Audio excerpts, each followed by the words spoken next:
Hello students, how are you. Last class में हमने दो टॉपिक्स कवर किए थे। पहला टॉपिक था कि डायपोल की वजह से किसी भी एक जनरल पॉइंट पर आपका जो इलेक्ट्रिक फील्ड कितनी होगी। दूसरा टॉपिक था कि यूनिफॉर्मली चार्ज रिंग की वजह से उसके एक्सिस पर किसी एक पॉइंट पर इलेक्ट्रिक फील्ड कितनी होगी। ठीक है, क्योंकि ये कंटिन्यूस चार्ज डिस्ट्रीब्यूशन वाला केस था तो आपने वहाँ पर लीनियर चार्ज डेंसिटी की हेल्प ली थी। क्लियर है बेटे बात। ठीक है, कल एक बच्चे का डाउट आया था कि हमें एक बार जो डायपोल की वजह से किसी भी एक सिंगल पॉइंट पर जनरल पॉइंट पर इलेक्ट्रिक फील्ड कैसे निकालते हैं वो दोबारा बताइए, उसमें कन्फ्यूज़न है। तो देखिए बेटे, मेरे पास डायपोल है जिसमें एक माइनस चार्ज होगा और एक क्या होगा, प्लस चार्ज। आपको पता है कि डायपोल मोमेंट की डायरेक्शन कैसे होती है, माइनस क्यू से प्लस क्यू। और कोई भी जनरल पॉइंट ले लीजिए और इसके सेंटर से उसको मिला दीजिए आर दूरी पर। ये एंगल कितना होगा, थीटा होगा। क्लियर है बेटे बात। और ये पॉइंट लेट ए है, ये पॉइंट कितना है, ए। तो एक बात बताओ, इस P के दो कंपोनेंट तोड़े जा सकते हैं कि नहीं तोड़े जा सकते। ये कंपोनेंट कितना होगा, P कोस थीटा, और इसके परपेंडिकुलर क्या होगा, P sine theta. P cos theta के लिए ये पॉइंट एक्सियल पॉइंट के तरीके से बिहेव कर रहा है, और जबकि P साइन थीटा के लिए ये पॉइंट कैसे बिहेव कर रहा है, इक्वेटोरियल। देखो ये परपेंडिकुलर है कि नहीं इसके, बोलो भाई। अगर मैं इस लाइन को पीछे ड्रॉ करूँ तो ये पॉइंट ए इसके परपेंडिकुलर नजर आएगा, क्योंकि कंपोनेंट परपेंडिकुलर होते हैं। क्लियर है। और P कोस थीटा के अलोंग नजर आएगा। तो जो एक्सियल का जो रिजल्ट है और जो इक्वेटोरियल का रिजल्ट है वो आपको यूज़ करना है। बस गौर करने वाली बात है, वहाँ पर जो डायपोल मोमेंट कितना होता था, P टोटली। यहाँ पर एक केस में P कोस थीटा और एक केस में कितना है, P साइन थीटा। पुट करेंगे, दो आपके पास वैल्यूज़ आएंगी इलेक्ट्रिक फील्ड की, और उनको आप वेक्टोरियली क्या कर देंगे बेटा, ऐड कर देंगे। क्लियर है। इस कॉन्सेप्ट को, इस स्टेप्स को समझिए, और जहाँ पर डाउट आए दोबारा पूछिए। आज की क्लास में हम डिस्कस क्या करेंगे आप लोगों के साथ कि कोई भी एक डायपोल जो यूनिफॉर्म इलेक्ट्रिक फील्ड में रखा हुआ है उसके ऊपर कितना टॉर्क लगता है। ठीक है, तो हेडिंग डालेंगे आज की, torque on A dipole placed in uniform electric field। Uniform electric field क्या होती है बेटा जी, यूनिफॉर्म इलेक्ट्रिक फील्ड को शो कैसे किया जाता है, ये सब बातें आपको पता होनी चाहिए, तभी इस टॉपिक को समझ में आएगा। देखो, यूनिफॉर्म इलेक्ट्रिक फील्ड इस तरीके से शो की जा सकती है, इस तरीके से रिप्रेजेंट की जा सकती है, इक्वल स्पेसिंग। क्लियर है। यूनिफॉर्म इलेक्ट्रिक फील्ड E है। ठीक है। अब इसमें एक डायपोल रखा हुआ है सच डैट ये माइनस क्यू है और ये क्या है, प्लस क्यू। डायपोल मोमेंट की डायरेक्शन होगी वो ये होगी P, और P और E के बीच में एंगल कितना नज़र आ रहा है, थीटा नज़र आ रहा है। क्लियर है कि नहीं बेटे बात। अब आपको पता है कि अगर किसी इलेक्ट्रिक फील्ड में एक चार्ज पार्टिकल रखा जाए तो उस पर फोर्स लगता है, और फोर्स की वैल्यू कितनी होती है, Q इंटू E। और अगर ये पॉजिटिव चार्ज पार्टिकल है तो इलेक्ट्रिक फील्ड के अलोंग फोर्स की डायरेक्शन होगी, और अगर ये नेगेटिव चार्ज पार्टिकल है तो इलेक्ट्रिक फील्ड के अपोजिट क्या होगी, फोर्स की डायरेक्शन। क्लियर है कि नहीं बेटे बात। आपको कोई डाउट, कोई समस्या। ठीक है, तो आप एक बात बताओ, इस पॉजिटिव के ऊपर फोर्स इस डायरेक्शन में लगेगा और इस नेगेटिव में इस डायरेक्शन, इस नेगेटिव चार्ज पार्टिकल के ऊपर इस डायरेक्शन में लगेगा। कितना लगेगा सर, फोर्स की जो मैग्नीट्यूड होगी वो Q इंटू ई होगी, और यहाँ पर भी कितनी होगी, Q इंटू ई ही होगी। क्लियर है। कोई डाउट, कोई समस्या भाई। अब आप एक बात देखो, एक बॉडी है इस तरीके से, और उस पर इस तरीके से दो फोर्स लगे इक्वल एंड अपोजिट, तो बॉडी क्या करना स्टार्ट कर देती है बेटा, रोटेट करना स्टार्ट कर देती है। उसके ऊपर टॉर्क लगने लग जाता है। क्लास 11 को याद कीजिए, यूनिट नंबर 5। ठीक है। और जो टॉर्क का फॉर्मूला आपको बताया गया होगा उस समय, तो वो था perpendicular distance between the forces and into force, this is the torque. Clear है कि नहीं बेटे बात आपको। अगर ये परपेंडिकुलर डिस्टेंस होगी R क्रॉस F, इसको यहाँ पर परपेंडिकुलर ना दिखाइए क्योंकि क्रॉस प्रोडक्ट को हटाएंगे तो कितना आ जाएगा, ठीक है, साइन थीटा आ जाएगा, और परपेंडिकुलर होगा तो टॉर्क क्या होगा, मैक्सिमम होगा। क्लियर है। अब ये डिस्टेंस कितनी है बेटे, 2a है। तो मैं क्या करता हूँ, देखिए, अगर इलेक्ट्रिक फील्ड यहाँ पर शो करे तो ये एंगल भी कितना होगा, थीटा। ये लाइन, ये वाली जो लाइन है इस लाइन के पैरेलल है, और इलेक्ट्रिक फील्ड के पैरेलल है, और ये एंगल थीटा, तो ये एंगल भी कितना होगा, थीटा होगा। अब इसको तोड़ लीजिए आप, ये कंपोनेंट कितना हो गया बेटे, 2a कोस थीटा, और ये कंपोनेंट कितना हो गया बेटे, 2a साइन थीटा। समझ आ रही है कि नहीं आ रही आपको बात? और टॉर्क कितना होता है? r क्रॉस f, दूरी फोर्सेस के बीच में, और इनटू फोर्स अपना कितना है बेटे? QE है, और जो दूरी है वो कितनी है? 2a साइन थीटा है। दूरी है वो है 2a sine theta into force which will be equal to QE, and cross को हटाएंगे तो क्या आएगा? Sine theta. वो एंगल देगा किस किस के बीच में? R और F के बीच में। R और F के बीच में साफ साफ नजर आ रहा है एंगल कितना है? 90 है। क्रॉस को हटाएंगे तो कितना आएगा? साइन 90। ठीक है, इसको देखिए ज़रा ध्यान से। हो सकता है कि आपको कुछ टॉपिक या कुछ बात समझ नहीं आएगी तो मैं दोबारा रिपीट कर रहा हूँ। इलेक्ट्रिक फील्ड यूनिफॉर्म है, डायपोल रखा गया है, पॉजिटिव पर चार्ज इस तरफ, नेगेटिव पर चार्ज इस तरफ। इस 2a को रिजोल्व करना है तो देखिए ज़रा ध्यान से, अगर मैं इलेक्ट्रिक फील्ड लाइन के पैरेलल एक लाइन खींचूँ तो अगर ये एंगल थीटा है तो ये एंगल भी कितना होगा? थीटा।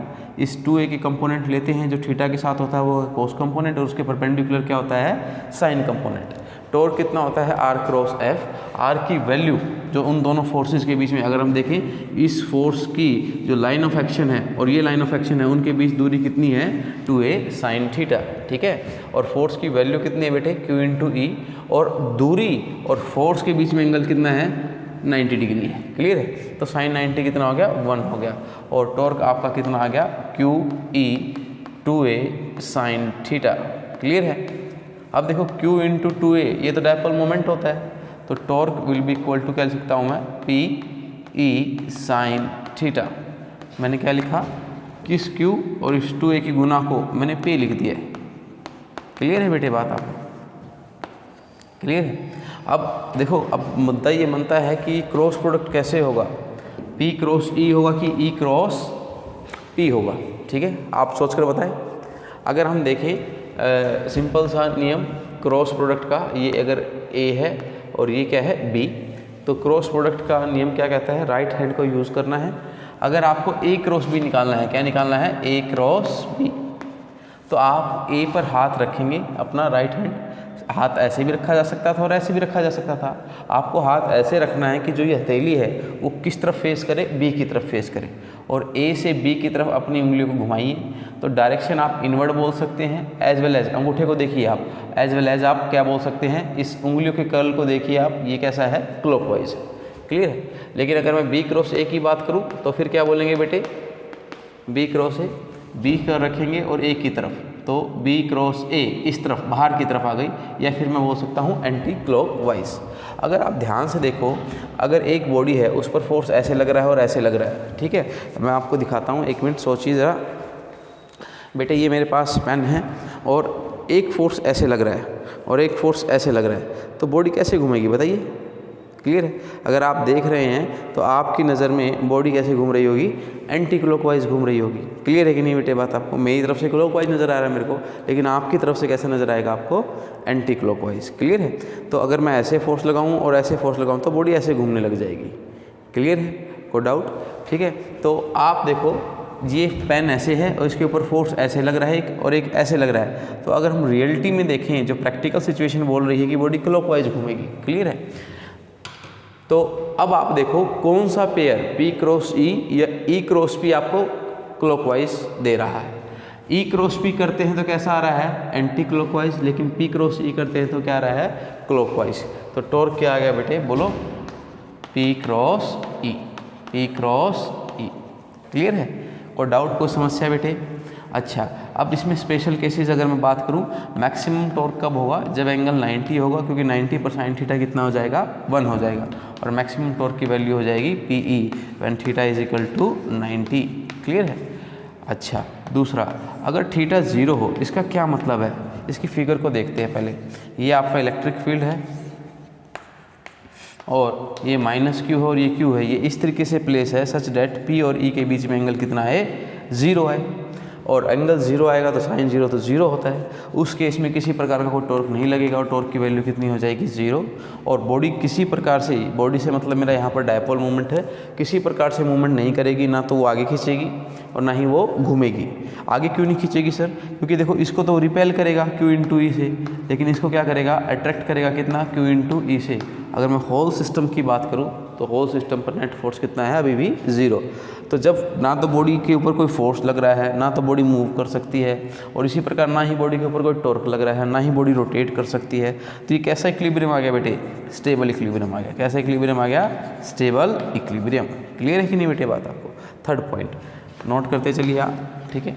स्टेबल इक्विलिब्रियम आपके पास आ गया है। अब अगर थीटा इजिकल टू 180 हो तो आप सभी एक बार स्टॉप कर वीडियो इसका खुद से डायग्राम बनाएं। अगर आप ध्यान से देखें, ये इलेक्ट्रिक फील्ड है और ये प्लस है और ये क्या रखा हुआ है, माइनस। सच दैट डायपोल की डायरेक्शन ये हो गई P और ये क्या हो गई, E की डायरेक्शन। क्लियर है कि नहीं बेटे बात आपको। फिर क्या हो जी, साइन 180 कितना होता है, 0 होता है सर, है ना। साइन 180 कितना होता है, 0। तो यहाँ पर भी अगर हम ध्यान से देखें तो टॉर्क की वैल्यू कितनी नज़र आ रही है आपको, 0। ठीक, लेकिन थोड़ा सा गौर कीजिए रियलिटी को। अगर मेरे पास ये नॉर्थ पोल है और ये मेरे पास क्या है, साउथ पोल, और मैंने मैग्नेट को ऐसे रख दिया, यहाँ पर नॉर्थ रख दिया और यहाँ पर क्या रख दिया, साउथ। ठीक है, इनिशियली समझिए यहाँ पर साउथ था और यहाँ पर क्या था, नॉर्थ, क्योंकि साउथ नॉर्थ के पास रहना पसंद करेगा और नॉर्थ साउथ के पास रहना पसंद करेगा, तो कोई इशू नहीं होगा। लेकिन मैंने इसको रोटेट कर दिया सच डैट ये नॉर्थ है और ये साउथ है, और ये आपका नॉर्थ कर दिया और ये क्या कर दिया, साउथ। तो जैसे ही आपने इसको 180 डिग्री रोटेट किया तो ये इसको रिपेल करेगा, ये इसको रिपेल करेगा और ये वापस से घूम जाएगा और यही पोजीशन ले लेगा। क्लियर है कि नहीं बेटे बात आपको। ऐसा ही सेम इस डायपोल के भी साथ होगा। तो ये बॉडी तुरंत घूमेगी और वापस से ये वाली कंडीशन ले लेगी, इसीलिए इसको बोला जाता है अनस्टेबल इक्विलिब्रियम। क्या बोला जाता है, अनस्टेबल इक्विलिब्रियम। क्लियर हुआ कि नहीं हुआ बेटे बात आपको, बोलिए। क्लियर है, नोट डाउन करिए इसको, ठीक है। अब इसके बाद इसके कुछ और केसेस भी है। और केसेस कैसे सर, केसेस तो 3 डिस्कस कर लिया आपने। नहीं, वो केसेस किसके हैं बेटे, यूनिफॉर्म इलेक्ट्रिक फील्ड के, अभी जो डिस्कस किए हैं। लेकिन मैं जो डिस्कस करने वाला हूँ वो किसके होंगे, नॉन यूनिफॉर्म इलेक्ट्रिक फील्ड के। क्लियर है, तो उसको और डिस्कस कर लेते हैं और फिर आगे बढ़ जाते हैं, ठीक है। तो स्पेशल केसेस में डालिए इनको, स्पेशल केसेस। बेटे बहुत जल्दी कोशिश कर रहे हैं सर कि जो भी ऑनलाइन क्लासेस का शेड्यूल किया जाए। ऑनलाइन क्लासेस अगर बनती हैं आपकी, ठीक है, तो ऑनलाइन क्लासेस करेंगे ताकि आप इंटरेक्ट कर पाएँ थोड़ा सा हमारे साथ। क्लियर। स्पेशल केसेस में अगर मैं बात करूं तो 2 ही केसेस बनेंगे और हम डिस्कस करेंगे किसको, नॉन यूनिफॉर्म इलेक्ट्रिक फील्ड को।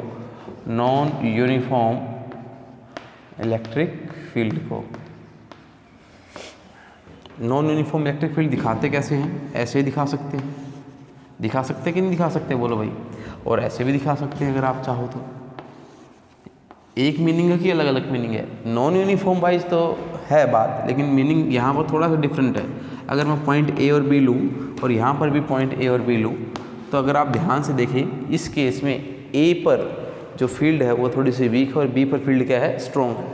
जबकि यहाँ पर ए पर स्ट्रॉन्ग और बी पर क्या है, वीक। जब दूरी इलेक्ट्रिक फील्ड लाइन्स के बीच में बढ़े जहाँ पर, वहाँ पर वीक होगी। क्लियर है, ये आपको पता है, क्लियरिटी है चीज़ों में। तो अगर मेरा एक डायपोल यहाँ पर रखा हुआ है -q और +q, सच दैट डायपोल की भी डायरेक्शन ये है, तो अब क्या, देखो भैया एक बात सोचो, ये इसके ऊपर फोर्स लगाएगा इस डायरेक्शन में F1 से। क्यों सर, क्योंकि इलेक्ट्रिक फील्ड यहाँ पर क्या है, वीक है। लेकिन इसमें इसके ऊपर इस डायरेक्शन में फोर्स लगेगा और ज़्यादा लगेगा क्योंकि यहाँ पर इलेक्ट्रिक फील्ड स्ट्रॉन्ग है। क्लियर है, यहाँ पर वीक है और यहाँ पर क्या है, स्ट्रॉन्ग। और निश्चित तौर से F2 ज़्यादा होगा किससे, F1 से। तो नेट फोर्स जो लगेगा वो लगेगा along the direction of P, along the direction of P, that is electric dipole moment. Net force कितना हो जाएगा बेटे, F2 माइनस F1। क्लियर है। और टॉर्क की बात करें तो टॉर्क आपका कितना होगा, 0 होगा, क्योंकि इलेक्ट्रिक फील्ड के अलोंग है। क्लियर है ना। और इस केस में बात करें बेटे, एक डायपोल मोमेंट रखा है मैंने, डायपोल मोमेंट कह रहा हूँ, डायपोल रखा है और उसका मोमेंट है P। ठीक है, तो आप बोलिए किस तरफ स्ट्रॉन्ग लगेगा इस बार फोर्स। इस बार F1 क्या लगेगा, स्ट्रॉन्ग लगेगा, क्योंकि उस तरफ इलेक्ट्रिक फील्ड ज़्यादा है और यहाँ पर फोर्स क्या लगेगा, कम। तो नेट फोर्स कितना हो जाएगा, F1 माइनस F2। क्लियर है। और आपका जो टॉर्क रहेगा वो क्या रहेगा, 0। तो ये ही 2 स्पेशल केसेस आपके बुक में भी मेंशन हैं, इनको आप पढ़ लेंगे। क्लियर है। नेक्स्ट हमारा टॉपिक जो है हम जिसको डिस्कस करेंगे वो क्या होगा बेटे, वो होगा आपका potential energy store in A dipole place in uniform electric field. Potential energy store in A dipole place in uniform electric field. देखिए जैसे ही आपने देखा कि डायपोल को जैसे यूनिफॉर्म इलेक्ट्रिक फील्ड में रखते हैं तो उसके ऊपर टॉर्क लगता है। क्लियर है। और जब टॉर्क लगता है तो वो रोटेट कर रहा है, तो रोटेट कर रहा है तो मतलब अपने आप तो कोई चीज़ चलती है नहीं है, या फिर मूव रोटेट नहीं करती है, मतलब किसी ने इसके ऊपर वर्क डन किया है। वो वर्क डन कौन कर रहा है, इलेक्ट्रिक फील्ड कर रही है, निश्चित सी बात है। और वर्क डन कभी भी जाएगा नहीं, हमने पढ़ा है कि वो ना तो क्रिएट हो सकता है और ना ही डिस्ट्रॉय हो सकता है। तो वही वर्क डन जो इलेक्ट्रिक फील्ड कर रही है डायपोल को घुमाने में, वो किस रूप में स्टोर हो जाती है, पोटेंशियल एनर्जी के रूप में स्टोर हो जाती है। ठीक है, तो उसी को हमने पढ़ना है। क्लियर है कि नहीं बेटे बात आपको। तो ये आपका स्टार्टिंग में इलेक्ट्रिक फील्ड है, ठीक है, और आपके पास एक डायपोल रखा हुआ है -q और ये क्या है +q। क्लियर है बेटे बात आपको। अब मान लीजिए स्टार्टिंग में जो एंगल था वो θ1 था, ठीक है, और ये रोटेट होने लगा। ठीक है, किस किस के बीच में, थीटा बेटे, P एंड E के बीच में हो रही है बात, क्योंकि P की डायरेक्शन ये होगी और E की डायरेक्शन ये है। तो स्टार्टिंग में जो एंगल है वो θ1 है। एट एनी टाइम तो ये तो लिख सकता हूँ t = 0 पर ये है, t = t dash at any time जो एंगल है वो कितना है, θ है। ठीक है, और फाइनली जितना मेरे को रोटेट करना है जब t = T हो जाएगा वो कितना हो जाएगा, θ2 हो जाएगा। क्लियर है। तो एक बार मैं स्टार्ट यहाँ से करूँगा कि जब किसी समय पर मैंने देखा तो उसका जो एंगल था P और E के बीच में वो कितना था, θ था। तो अभी भी अपने पीछे पढ़ा है कि बॉडी के ऊपर लगेगा क्या, टॉर्क लगेगा, और टॉर्क कितना लगेगा भैया, ये आपको पता है P × E। ठीक है, तो अगर ये इस समय पर जब इसमें एंगल θ है, उसके बाद ये dθ अगर एक्स्ट्रा रोटेट करे, dθ बहुत ही स्मॉल क्वांटिटी है। क्लियर है। देखो थोड़ी भी कन्फ्यूजन मत रखना, मैं दोबारा से बता रहा हूँ। जब t = 0 था, डायपोल मोमेंट और E के बीच में एंगल कितना था, θ1 था। किसी एक समय पर इनके बीच में एंगल θ हुआ क्योंकि रोटेट करने लग गया, और फाइनली मेरे को कहाँ पर जाना है, θ2 तक जाना है। किसी भी एक समय पर जब एंगल θ था, उसके बावजूद उसके θ के बावजूद, ठीक है, वो कितना और रोटेट करा, dθ रोटेट करा, बहुत थोड़ा सा इसने और रोटेशन की। क्लियर है। सच डैट अगर इस समय टॉर्क T है, क्लियर है, और इस dθ के लिए वो चेंज नहीं हो रहा, तो मैं क्या कह सकता हूँ कि जितना मैंने वर्क डन किया वो कितना होगा, T dθ, that will be small work done. दोबारा से सुनिए, ये बात आपको और अच्छी तरीके से बताने की कोशिश करता हूँ। किसी भी समय पे भाई एंगल θ है, अब ये थोड़ा हल्का फुल्का और क्या कर गया बेटे, मूव कर गया, तो ये dθ है, ये क्या है, dθ, सच डैट इस dθ के लिए टॉर्क चेंज नहीं हो रहा। क्लियर है। अब आपको क्या करना पड़ेगा, टोटल वर्क डन निकालना पड़ेगा, और उसके लिए क्या करना पड़ेगा, इंटीग्रेशन कर लेंगे भैया। किसी भी एक समय पर आपका टॉर्क कितना है, P × E है, P × E and also sine θ × dθ। Clear है। तो ये सभी वर्क, छोटे छोटे वर्क जो इंटीग्रेट होंगे वो कितना दे देंगे, कैपिटल वर्क, और यही वर्क किसके रूप में स्टोर हो जाएगा, पोटेंशियल एनर्जी के रूप में स्टोर हो जाएगा। तो कहाँ से कहाँ लिमिट पुट करेंगे, θ1 से θ2, जो कांस्टेंट है उसको बाहर निकाल दीजिए, sign θ dθ and limit from θ1 से θ2। साइन θ का इंटीग्रेशन आपको पता है कितना होता है, -cos θ, लिमिट फ्रॉम θ1 से θ2, upper limit minus lower limit. ठीक है, इस माइनस को भी बाहर निकाल लो, फिर और भी आसान रहेगा, cos θ2 माइनस cos θ1। क्लियर है बेटे। अगर मैं मानूं कि स्टार्टिंग में कि इलेक्ट्रिक फील्ड और डायपोल के बीच में एंगल कितना रहा होगा, 90, ठीक है, 90 रहा होगा, तो आपका θ1 कितना हो जाएगा, 90, और cos 90 कितना हो जाएगा, 0। ठीक है। अब मैं स्पेशल केस की बात कर रहा हूँ जब θ1 कितना हो, 90 हो। ठीक है, इसलिए मैंने काट दिया, वरना वो आएगा एक्सप्रेशन में। तो टॉर्क कितना आ जाएगा, टॉर्क कह रहा हूँ, पोटेंशियल एनर्जी कितनी आ जाएगी, minus P E cos theta 2, ठीक है। इनिशियली जब थीटा 190 डिग्री है, और मेरे को जहाँ तक लगता है ये पी डॉट ई का काम करेगा, क्लियर है, क्योंकि डॉट प्रोडक्ट में ही क्या आता है, कॉस थीटा आता है, क्लियर है। तो बेटे ये 3 टॉपिक हैं, मैंने डिस्कशन किया आप लोगों के साथ। एक बच्ची का और क्वेश्चन आया था, ठीक है, वो मोबाइल में है बेटे, तो कल मैं उसको नोट डाउन कर लूँगा और कल आपके वो सोल्यूशन मिल जाएगा, ठीक है। तो यहाँ तक आप नोट करें। और अब नेक्स्ट पार्ट जो है वो है गॉस लॉ। तो बेटे मैं अगर पूरे चैप्टर में से अगर किसी एक टॉपिक को इम्पोर्टेंट बोलूँ तो सबसे ज़्यादा है गॉस लॉ। 99.99% उम्मीद होती है कि गॉस थ्योरम से 5 नंबर का क्वेश्चन आएगा, ठीक है। तो ये इतना महत्वपूर्ण है, तो आपको थोड़ा सा 5-10 मिनट इसके ऊपर समय लगाना है, ठीक है। गॉस थ्योरम इसको पढ़ने के बाद गॉस थ्योरम को भी थोड़ा समय लगाएंगे, ठीक है। और फिर कल की क्लास में हम देखेंगे कि गॉस थ्योरम क्या है। मैं आपसे उम्मीद करता हूँ कि आपको समझ आया होगा। नहीं आया तो डाउट आज की डेट में आप भेज दिए, ताकि मैं कल इसको थोड़ा सा और अच्छे तरीके से बता सकूँ। चलिए, थैंक यू।